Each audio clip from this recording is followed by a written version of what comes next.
ప్రజాపాలన ప్రగతి ప్రణాళిక కార్యక్రమంలో భాగంగా అందరు నియోజకవర్గ స్థాయి సమావేశం శనివారం జోగిపేటలోని శ్రీరామ ఫంక్షన్ హాల్లో నిర్వహించగా రాష్ట్ర వైద్యారోగ్య శాఖ మంత్రి దామోదర రాజనరసింహ ముఖ్య అతిథిగా పాల్గొన్నారు.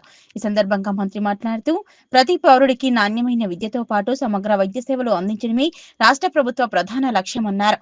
ప్రజలు ఆరోగ్య సమస్యల వల్ల ఆర్థిక ఇబ్బందులు ఎదుర్కోకుండా ప్రభుత్వ ఆసుపత్రుల్లో అన్ని వైద్య సేవలను ఉచితంగా అందిస్తున్నామని తెలిపారు. జిల్లా స్థాయిలోని 90% వైద్య సేవలు అందించే దిశగా ఆధునిక సదుపాయాలను విస్తరిస్తున్నామన్నారు. అత్యవసర పరిస్థితుల్లో వేగవంతమైన సేవలు అందించేందుకు ట్రామా, ఎమర్జెన్సీ సేవలను మరింత బలోపేతం చేస్తున్నామని, అన్ని ప్రభుత్వ ఆసుపత్రుల్లో పూర్తి స్థాయిలో వైద్య సేవలు అందించేలా చర్యలు చేపడుతున్నట్లు వెల్లడించారు. విద్యారంగ అభివృద్ధిలో భాగంగా ప్రతి పాఠశాల, కళాశాలల్లో ప్రమాణాలతో కూడిన విద్యతో పాటు పౌష్టికాహారం, మౌలిక వసతులను అందిస్తున్నామన్నారు. అందల్ ప్రాంతంలో త్వరలో ఫార్మసీ కళాశాల ఏర్పాటు చేయనున్నట్లు వెల్లడించారు. అందల్ నియోజకవర్గాన్ని ఎడ్యుకేషన్ హబ్ గా అభివృద్ధి చేసేందుకు సమగ్ర ప్రణాళికతో ముందుకు సాగుతున్నామన్నారు. 200 కోట్ల వ్యయంతో సింగూరు లైన్ పనులు చేపట్టామని మంత్రి తెలిపారు. సింగూరు ప్రాంతాన్ని పర్యాటక కేంద్రంగా అభివృద్ధి చేసేందుకు ప్రత్యేక కార్యాచరణ రూపొందిస్తున్నామని, పర్యాటక రంగ అభివృద్ధి ద్వారా స్థానికులకు ఉపాధి అవకాశాలు పెరుగుతాయన్నారు. జిల్లా కలెక్టర్ ప్రతీక్ జైన్ మాట్లాడుతూ జిల్లా విద్యా, వైద్య రంగాల్లో అన్ని విధాలుగా అభివృద్ధి సాధిస్తుందన్నారు. మహిళలు, విద్యార్థులు, అంగన్వాడీ పిల్లలకు ప్రభుత్వం అందిస్తున్న సౌకర్యాలను వివరించారు. ప్రభుత్వం అన్ని వర్గాల ప్రజలకు సమగ్ర అభివృద్ధికి కృషి చేస్తుందన్నారు. ఈ కార్యక్రమంలో అడిషనల్ కలెక్టర్ పాండు, స్థానిక ప్రజాప్రతినిధులు, జిల్లా అధికారులు, వివిధ శాఖల అధికారులు, ప్రజలు పాల్గొన్నారు.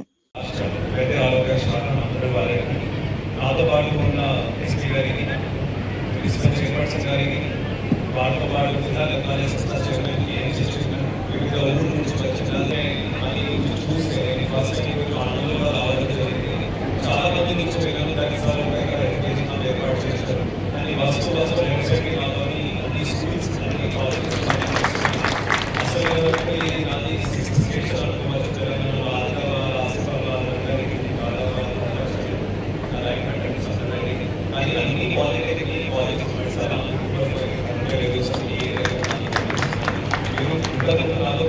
మీరు ఎడ్యుకేషన్ మంత్రి కూడా చేస్తున్నారు కాబట్టి మీకు ఆలోచన గవర్నమెంట్ స్కీమ్కి వస్తే సార్ బాగా ఇప్పుడు చూస్తే మనము ఎప్పుడైనా మన స్టేట్లో, మన దేశంలో కానీ మన రాష్ట్రంలో కానీ ఎవరైనా కోటాలు నుంచి ఎప్పుడు వరకు గవర్నమెంట్ తోటి ప్రభుత్వంతో సంబంధం ఉంటుంది. మనకు ఎట్లా అంటామంటే బర్త్ సర్టిఫికేట్ నుంచి డెత్ సర్టిఫికేట్ వరకు గవర్నమెంట్ ఏవైతే సర్వీసెస్ ఇస్తూనే ఉంటారు. అంగన్వాడీ ఫస్ట్ 0 to 3 years వరకు మనము బ్రేక్ రాషన్ ఇస్తాము, గుడ్లు ఇస్తాము. శాలరీ పిల్లలు ఉండే వారికి సరి అయిన బరువు కావాలి, హైట్ కావాలి అని మనం పోషిస్తుంటాము. ఇప్పుడు పాలకులను కూడా ఇస్తున్నాము. ఆ తర్వాత 3 to 6 years పిల్లవాడు ఉంటే మన అంగన్వాడీకి వచ్చి వస్తారు, మనకి మళ్ళీ మధ్యాహ్నం భోజనం పెడతాము. ఇప్పుడు రాబోయే కాలంలో అక్కడ కూడా మనము మిడ్ డే మీల్ స్కీమ్ లాగా మధ్యాహ్నం అంటే టిఫిన్ స్కీమ్ కూడా పెట్టబోతున్నాము. దాంతో ఇంకా మన న్యూట్రిషన్ తెలంగాణలో చూస్తే, స్టేట్ వైడ్ గా చూస్తే కొంత మన రాష్ట్రం వెనకబడినది సార్. 3 years స్టడీ కోర్స్ చేస్తున్నారు. కానీ రాబోయే స్కీమ్ తోటి ఆ కుపోషణం ఏవైతే ఉంటుందో మన పిల్లలు అది కూడా పోదని ఆశిస్తున్నారు జిల్లా దగ్గర.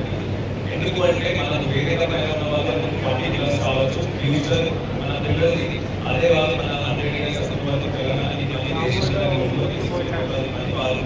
వాళ్ళు కుపోషణం ఉన్నంటే కుటుంబంలో అది ఖచ్చితంగా పోవాల్సిందే. పైన మన రాష్ట్రం ఆర్థికంగా ఆ పోషణ వీళ్ళు కూడా మనం ముందుగా పోవాల్సిందిగా మీరు కూడా ఆ స్కీమ్ దాని తర్వాత 6 years తర్వాత పిల్లవాడు మన స్కూల్స్కి వస్తారు. స్కూల్స్లో కూడా వచ్చిన కాలంలో ఇప్పుడు మనం మిడ్ డే మీల్ స్కీమ్ ఇస్తున్నాము. ఆ మిడ్ డే స్కీమ్లో కూడా గుడ్డు ఏంటంటే అది కూడా మనం మొత్తం సరైన మార్చేయండి సార్. అది కూడా ఇంతకుముందు రకరకాలుగా వంట చేసిన ఏజెన్సీస్ పెట్టి ఆ వంట ఏజెన్సీస్ కూడా ఐడెంటిటీ ద్వారా మనం ఇలా సలహా ద్వారా చేస్తున్నాము. ఎందుకంటే అమ్మ ఆదర్శ పాఠశాల కమ్యూనిటీలో పేరు పెట్టడం జరిగింది. వాటికి ఏం సంబంధం అంటే అమ్మవారు ఇంకా మంచిగా పిల్లవాడిని చూడగలగాలి అని ఉద్దేశంతో వారిని ఆ లీడర్షిప్ పొజిషన్ ఇవ్వడం జరిగింది. వారి బట్టలు కొట్టడం నుంచి వంట చేయడం వరకు అమ్మ ఆదర్శ పాఠశాల కమ్యూనిటీ చూస్తున్నారు. ఆ స్కూల్స్ కూడా మొత్తం రెగ్యులేట్ చేయడం వారి ఆధ్వర్యంలో జరిగింది సార్. దాంట్లో రివ్యూ చేసిన కాలంలో మళ్ళీ 2 schools కంప్లీట్ అయ్యి స్కూల్లో ఈ జిల్లాలో ఇంకా రాబోయే కాలంలో అది కూడా కంప్లీట్ కూడా చేసి మనం కూడా అది ప్రైవేట్ సైడ్కి తీసుకోవడానికి ఖచ్చితంగా ప్రయత్నం చేస్తాం. దాంతో పాటు దాంట్లో కూడా టిఫిన్ స్కీమ్ రాబోతుంది సార్. స్కూల్స్ వచ్చినట్టు మార్నింగ్ వచ్చినప్పుడు పిల్లవాడు అది కట్టుకొని వచ్చినప్పుడు చదవలేడు అనమాట. దాంతో కూడా గవర్నమెంట్ ఆలోచనలు ఉన్నాయి. ఒక స్కీమ్ బడ్జెట్లో పెట్టడం జరిగింది. వాటిని అది కూడా వస్తుంది. ఆ తర్వాత చేసిన తర్వాత ఇంటర్మీడియట్ కాలేజ్కి వెళ్ళాలి. పిల్లలకి 12th స్టాండర్డ్ పెట్టాలి. ఆ జూనియర్ కాలేజెస్ కూడా ఇంతకు ముందు ఇంజనీరింగ్ స్కీమ్ లేకుంటే వాళ్ళకి ఇంటి నుంచి తీసుకుని రావాల్సిందిగా, కానీ అక్కడ కూడా గవర్నమెంట్ ఇంజనీరింగ్ స్కీమ్ ప్రవేశపెట్టింది సార్. అది కూడా రావాలి. ఆ తర్వాత అయితే స్కిల్లింగ్ కోసం చూస్తే skilling under graduation, post graduation,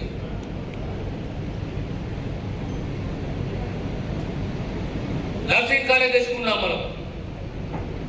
150 పడకల హాస్పిటల్ తెచ్చుకున్నాము. ఆ 150 పడకల హాస్పిటల్లో ట్రామా కేర్ అంటే ఇక్కడ 30 కిలోమీటర్లు పోయినా ఇటువైపు 30 కిలోమీటర్లు ఎక్కడ యాక్సిడెంట్ ప్రమాదం జరిగినా 10 నిమిషాలలో మన జోగిపేటకు చేరాలి, మన చక్రశిక్షణ అందించాలనే ఉద్దేశంతో జోగిపేటలో హాస్పిటల్లో ట్రామా కేర్ సెంటర్ ఏర్పాటు చేసినాం.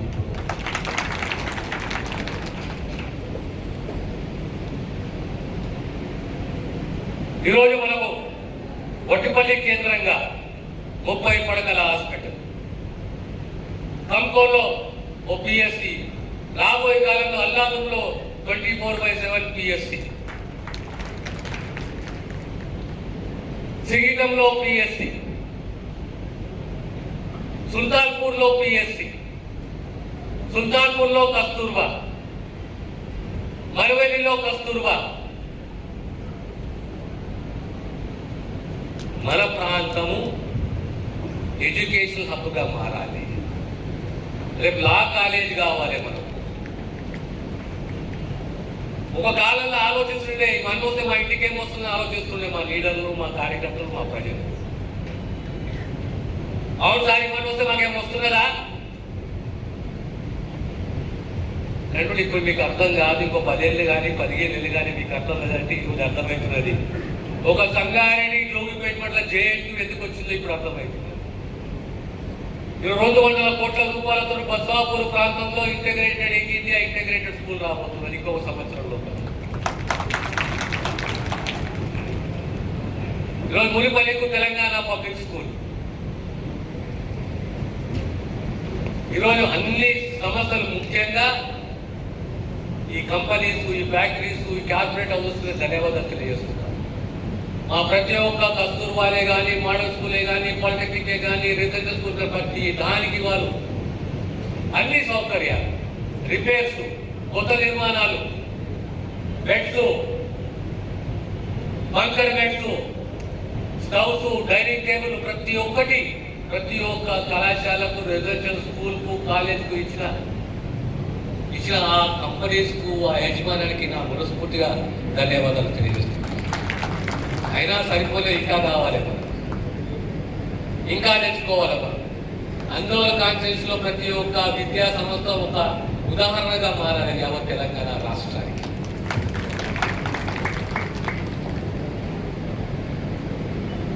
హెల్త్ పరంగా మన నర్సింగ్ కాలేజ్ తెచ్చుకుంటాం. మన గ్రామాల్లో ఉన్న అమ్మాయిల కలగనాలి, నేను నర్సింగ్ ఆఫీసర్ని అవుతాను, నేను సమాజానికి సేవ చేస్తాను, నాకు ఆ సత్తా ఉన్నది, నాకు ఆ ధైర్యం ఉన్నది అనే స్థాయికి మన పిల్లలు ఆ స్థాయికి చేరాలి. మొన్న మేము శివాపేట పాలిటెక్నిక్ పోయినాం. మళ్ళీ అడిగిన సార్ మాకు ఇంకా ఈ అంశాలు కొంత తక్కువనే, కొన్ని వస్తువులు మాకు కావాలి, కొన్ని ఇన్ఫ్రా మాకు కావాలి. అదే రకంగా ఏ ప్రాంతమైన సింగూరు ఉన్నది, అన్నిట్లో దగ్గర ప్రాంతము తెలంగాణ, మన హైదరాబాద్కు అంటే Singur dam. The nearest water body to Hyderabad, capital of Telangana is Singur. సింగూరుని మనం తీర్చిదిద్దాలి. ప్రతి వారం కనీసము 4,000-5,000 మంది పర్యాటకులు ఆ ప్రాంతానికి రావాలి, సందర్శించి పోవాలి. అంటే సుమారు 100-200 కుటుంబాలు భార్య రాకతోటి పోకతోటి వాళ్ళు బ్రతుకుతారు. ఈరోజు మనం అనుకున్నాము, మా నాయకులందరూ అడిగారు మనకు ఇంకొక లిఫ్ట్ ఇరిగేషన్ కావాలని చెప్పేసి. మరేమి ఈ తాత పట్టించుకోలే, ఈ నాయకుడు పట్టించుకోలే, సింగూరు కాలువకు మరమ్మతులు కావాలి, సీసీ లైటింగ్ కావాలి. ఈరోజు 200 కోట్ల రూపాయలతోటి సింగూరు లైనింగ్ పనులు మొదలైనవి. అదే రకంగా రేపు పొద్దున పెద్దారెడ్డిపేట ఎత్తిపోతల పథకం తీసుకురావాలి. మా రైతుల యొక్క కళలు సహకారం దిశగా మా ప్రయత్నము మా కృషి ఉంటుందని మీకు విలపించుకుంటున్నారు. ఇవన్నీ ఎందుకు అంటే రాజకీయాలలో ఓటమి గెలుపు గొలుపు ఓటమి సహజము స్వార్థము మోసము కాగా దరిద్రం అది.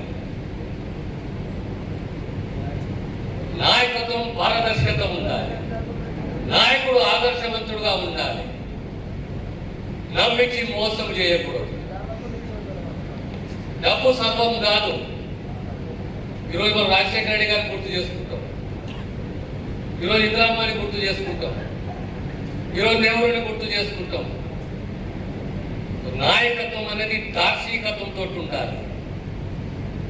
రాబోయే తరం ఏ రకంగా జీవించాలి బతకాలి అని చెప్పేసి ముఖ్యమంత్రి గారు అంటారు, విద్య సహజ విద్య కాదు, నైపుణ్యంతో కూడిన విద్యను అందియాలి మన పిల్లలకు అంటారు.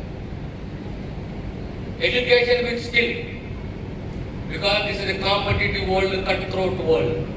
You have to survive in this world. విద్య వైద్యము అనేది ప్రభుత్వ బాధ్యత. ఏ కుటుంబం ఎన్నిసార్లు చెప్పాను మా ప్రజలకు, మా నాయకులకు, మా కార్యకర్తలకు, గుడ్డిగా ఒక హాస్పిటల్ పోకండి, మీరు అప్పుల పాలవుతారు. ఈ ప్రభుత్వము మీ ప్రభుత్వము. ఏ శస్త్రచికిత్స అయినా ఎలాంటి చికిత్స అయినా ఒకసారి నా ఆఫీస్కు చెప్పండి, అలాంటి నా రోగం ఉన్నది, దీనికి చికిత్స కావాలని చెప్పేసి. ఎందుకంటే దేశంలో రాష్ట్రంలో కూడా అవుట్ ఆఫ్ పాకెట్ ఎక్స్పెండిచర్ ఎక్కువైపోతుంది. 2 సార్లు 3 సార్లు 4 సార్లు హాస్పిటల్ పోతే అప్పుల పాలవుతుంది. కానీ అవే సౌకర్యాలు, అవే సేవలు ఈరోజు ప్రభుత్వం అందిస్తుంది. ఈరోజు మీరు పేపర్లో చదివారు, 18 మాసాల బాలునికి లివర్ ట్రాన్స్ప్లాంట్. బయట చేయించుకుంటే 60 లక్షల రూపాయలు అవుతాయి. కానీ ఉస్మానియా హాస్పిటల్ ఘనత చరిత్ర. నేను పేపర్లో చదివారు, IVF సెంటర్స్ గాంధీలో